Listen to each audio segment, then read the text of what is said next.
Hoje, no Dia da Toalha, ou Dia do Orgulho Nerd, nós vamos falar sobre Taneler Tivan.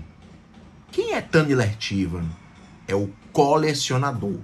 E a primeira vez que ele apareceu no mundo cinematográfico da Marvel foi na cena pós-crédito de Thor Mundo Sombrio. Depois apareceu em Guardiões da Galáxia e até chegou a aparecer no Vingadores Guerra Infinita, interpretado pelo grande Benício Del Toro. Mas por que esse nome colecionador? Ele tem a capacidade de colecionar criaturas raras, objetos mágicos, mas no Dia da Toalha, no Dia do Orgulho Nerd, eu tô falando sobre colecionador, é porque eu quero falar sobre coleções. Mas será por que a gente faz coleções? Por que o nerd gosta tanto de fazer coleções? Bem, eu sou Thiago Nascimento, neurologista e nerd, e hoje nós vamos falar sobre coleções. Como surgiu esse hábito, da onde veio e quem é esse tal de colecionador da Marvel. Vamos lá.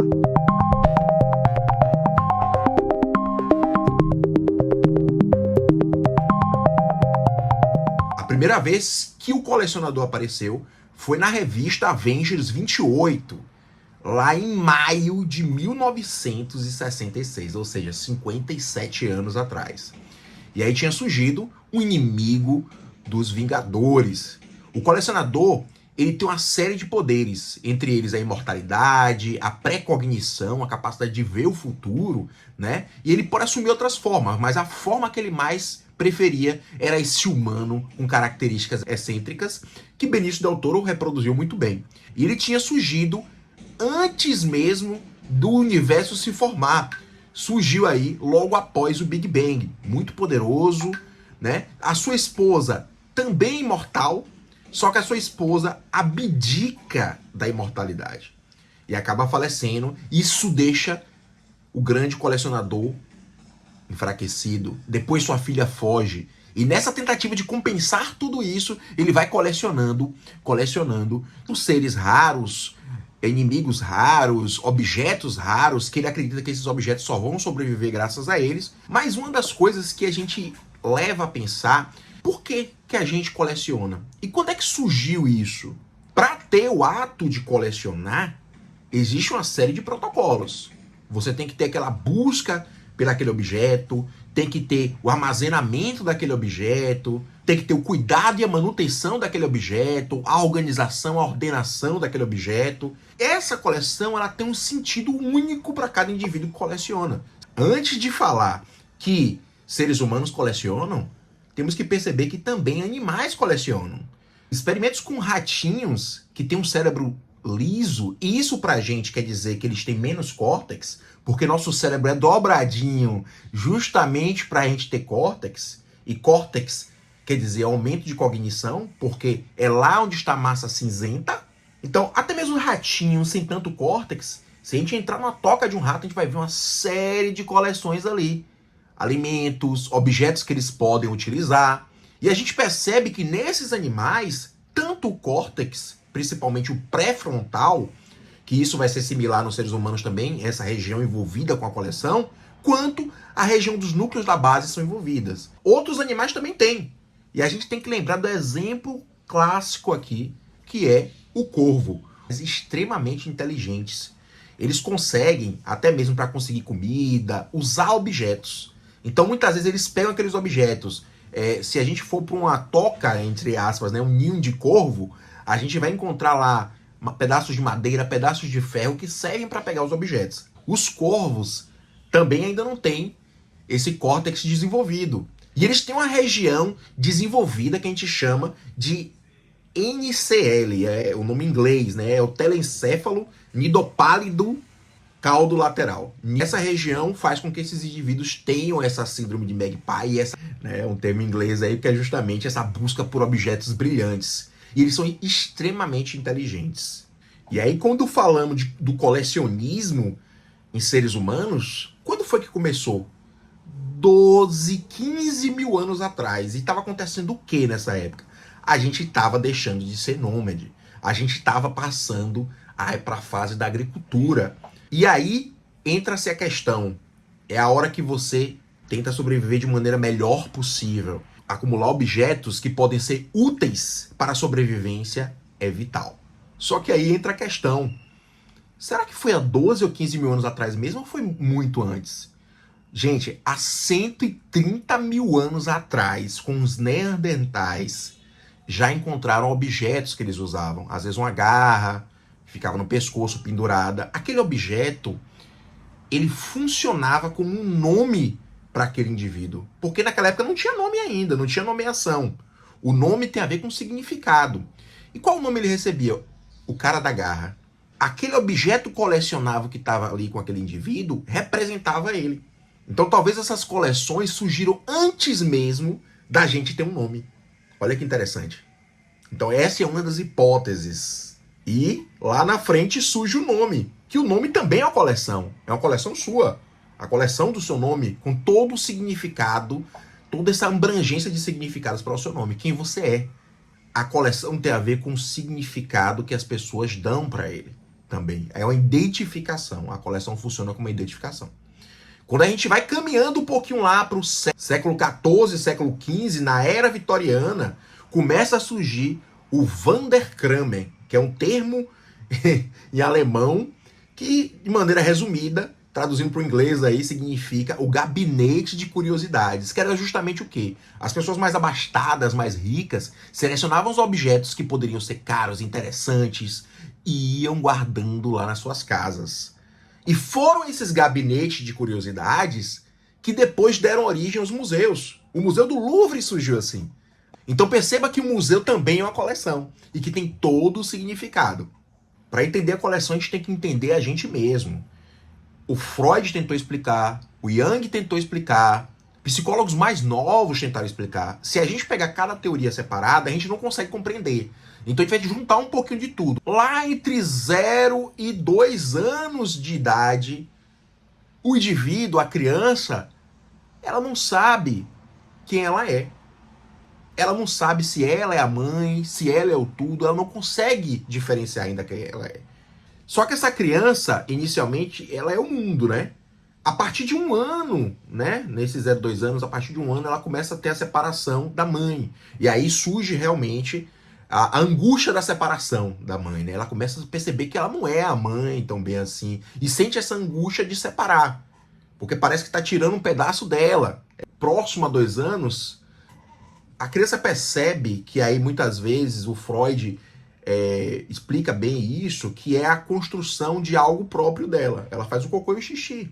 O cocô que ela produz é a primeira coleção dela. É algo que não é nem ela, nem a mãe. Então começou essa primeira coleção dela. Já começa a ter um desenvolvimento a partir daí. Freud médico, tem um aluno médico, o Jung, que começa a tentar relacionar isso com o mundo. Jung, ele vai lá e relaciona com aquela teoria dos caçadores-coletores, naquele momento que o indivíduo está saindo de ser nômade para ser um agricultor. Ele lança um livro, o Jung, bem interessante, que é o quê? O Homem e seus Símbolos. E a partir dos 2 anos, começa a ter o desenvolvimento da linguagem, a criança ela cria um objeto transicional, que é justamente o quê? Dessa transição entre o que é mãe, o que é ela, o que é o mundo. Então muitas vezes ela se apega a uma naninha, uma chupeta preferida, uma boneca. Aquele objeto não é ela nem a mãe. E ela se apega como forma de proteção. Esse objeto transicional é justamente bem desenvolvido pelo pediatra e psicólogo, né, inglês Winnicott. Então ele explica a função desse objeto, que é justamente dar segurança. E perceber que a mãe não vai conseguir dar todo aquilo que as necessidades que aquela criança precisa. Ela não vai conseguir sanar todos os desejos da mente da criança. Isso é natural. Então aquele objeto ele dá uma espécie de proteção. E o Winnicott escreve um grande livro, que é o livro Brincar e a Realidade, né, que fala um pouco sobre isso. O Winnicott também entende muito bem essa questão da teoria da mente, que a gente falará em outros vídeos, que é justamente desse entendimento do que é self, do que é seu, do que é próprio. E aí a criança vai se desenvolver nesse self, a partir desse objeto transicional. E aí quando tá 5, 6 anos, surge o quê? uma outra coleção. Qual é essa coleção? O amigo imaginário. Esse amigo imaginário é algo fora do meu corpo. É algo que não é um objeto que ele pega, não é aquele objeto transicional, mas está ali. Conversa com ele e tudo. E a partir dos 7 anos, já aquela voz entra e começa a ser a voz que a gente ouve na mente. Porque muitas vezes quando a gente vê um fato, ou quando a gente se relaciona com a pessoa, tem a gente, tem aquela voz na mente e tem a pessoa. Aquela voz na mente que a gente ouve muitas vezes. Então perceba que o amigo imaginário é como se ele entrasse depois na mente do indivíduo e virasse aquela voz que todos nós, ou que muitos de nós temos na mente. Entre 7 e 9 anos que começa realmente a criança a fazer uma coleção a de selinhos, né? A de carros, dos brinquedos, ela começa a organizar, até a noção de organização. Então tudo isso faz parte do neurodesenvolvimento da criança. Perceba que como a coleção ela faz parte disso tudo. E aí, nessas coleções, eles vão começando a atribuir valor. A entender que aquele tempo que ele passa organizando, aquilo começa a ter um valor enorme. E começa a se juntar com as memórias. Então, todo objeto que está ali é uma coleção também de memórias. E aí a gente se questiona se a gente, né, nós somos, né, nossa mente é uma coleção de memórias. E na idade adulta, adolescência e idade adulta, a própria busca por esses objetos, a organização desses objetos dá prazer. Então tem ocitocina aí liberada, tem dopamina aí liberada nessa busca. A própria socialização. Quando a gente se junta com essas pessoas que gostam das mesmas coisas que a gente, que entendem a gente tem ocitocina liberada. E é por isso que as pessoas vão para Comic Con. Por isso que as pessoas vão para CCXP, para poder encontrar pessoas que pensam parecidas com ela e que pode isso gerar mais ocitocina e dar mais prazer, trocar as ideias sobre aquelas coisas que as pessoas colecionam. E aí é por isso que surge a neurofinança, o neuromarketing, e como é que muitas vezes essa indústria ela consegue influenciar a gente para comprar as coisas, para colecionar as coisas, usando esse entendimento de neurociência. Alguns artigos de neurofinança e de neuromarketing que eu vou deixar na descrição do vídeo, e eles mostram como muitas vezes podemos ser manipulados. A chance da pessoa colecionar é maior quando ela tem 2 exemplares daquele objeto. Então por isso que muitas vezes a gente ganha da empresa ou da loja que a gente compra o primeiro exemplar duplo. A gente ganha 2 bonequinhos muitas vezes. O primeiro exemplar vem todo junto, é mais barato. Para justamente a gente começar a coleção, para a gente começar a acessar essa coleção. Porque a partir de 2 objetos você começa a ter essa necessidade de ir colecionando. Mesmo que eles sejam extremamente parecidos. Mas para a pessoa não é. E aí eu tenho que falar sobre o Endowment Effect, que foi descrito pelo Richard Thaler e o Daniel Kahneman. Os dois foram ganhadores do Nobel da Economia em anos diferentes. O Daniel Kahneman, para quem não conhece, sugiro demais um dos livros dele que ele lançou em 2011, que é o Rápido e Devagar. É um livro que vale a pena ser lido. Mas voltando para a história dessa publicação que esses dois fizeram em 2000, sobre esse Endowment Effect, que é esse efeito da doação, como é que funciona? Se a gente doar um objeto para aquela pessoa, quando a gente tenta, muitas vezes, pegar de volta esse objeto em um tempo maior, aquele preço daquela coisa sobe. O tempo que você gasta com aquele objeto e que você recebeu aquela doação, você tem um aumento do valor agregado. Então, muitas vezes, a coleção ela vai ter um valor muito maior do que o valor real dela. Isso chega a aumentar 4 vezes mais. Outros estudos foram feitos com álbuns de figurinha. Imagine que você dá uma figurinha por dia para uma pessoa, para ela ir montando naquele álbum. Enquanto outra você pega 100 figurinhas e dá de vez. O que é que acontece? O valor para aquela pessoa que pegou uma por dia chega a ser 3 vezes maior do que aquela que pegou todas de vez. Por quê? Porque tempo é vida, é memória, é vida. Então, aquele tempo que essa pessoa leva para colecionar é significativo e dá valor àquele objeto. E aí nós temos que falar também que as coleções elas vão ter significados diferentes para as pessoas. Só que quando a gente é mais velho, a gente tenta justificar. E muitas vezes nossa justificativa é uma dissonância cognitiva. Por sinal, se quiser ver o vídeo sobre dissonância cognitiva, eu vou colocar o link em cima, tá certo? Para vocês clicarem. Muitas vezes a justificativa não tem o menor sentido. Não, por que você está juntando isso se você nem vai usar? Na minha coleção, tem um sentimento. Isso é uma dissonância cognitiva, né? De certa forma. Muitas vezes você não vai dar utilidade para aquilo.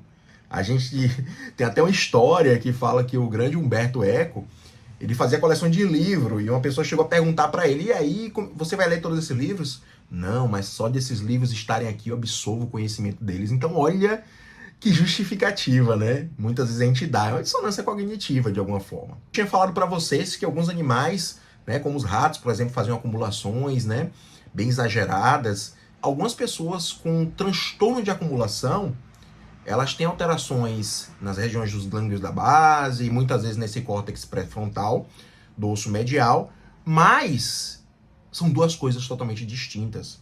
A gente tem que entender que a pessoa que coleciona, ela não tem um risco aumentado para ser um acumulador. O acumulador, como mostra nessas séries que a gente vê aí na televisão, não tem nada a ver.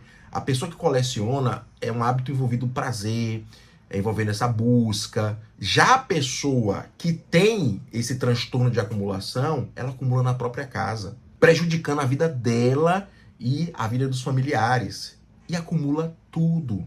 Não é apenas um objeto específico ligado à memória e um prazer. É um transtorno que muitas vezes vai acontecendo, muitas vezes acontece na fase adulta só, nos pacientes que muitas vezes têm transtornos demenciais associados, têm transtornos psiquiátricos associados, muitas vezes são pessoas que tiveram perdas importantes, para o espaço físico. Aquelas pessoas deixam de comer porque não tem onde cozinhar, de tanta coisa acumulada. E são coisas que são banais. Não é um objeto específico. Ela pega lá latinhas ou pedaços de alguma coisa que eles acreditam que vai ser útil. E existe nessa pessoa muitas vezes um insight, um entendimento daquilo, um entendimento que aquilo dali leva a sofrimento. É muito diferente do colecionador. Então não vamos confundir colecionadores com acumuladores. Mas será que o colecionador da Marvel é um colecionador ou um acumulador? Tá mais para um colecionador mesmo, né? Mas a gente sabe que essa questão da esposa dele levou um sofrimento também, né? Então existe um transtorno aí, mas não é um transtorno de acumulação, né? Nós, seres humanos, nós estamos totalmente ligados às coleções. E a coisa mais importante que nós colecionamos são justamente essas memórias boas. Então quando a gente coleciona um objeto, a gente está levando uma memória também.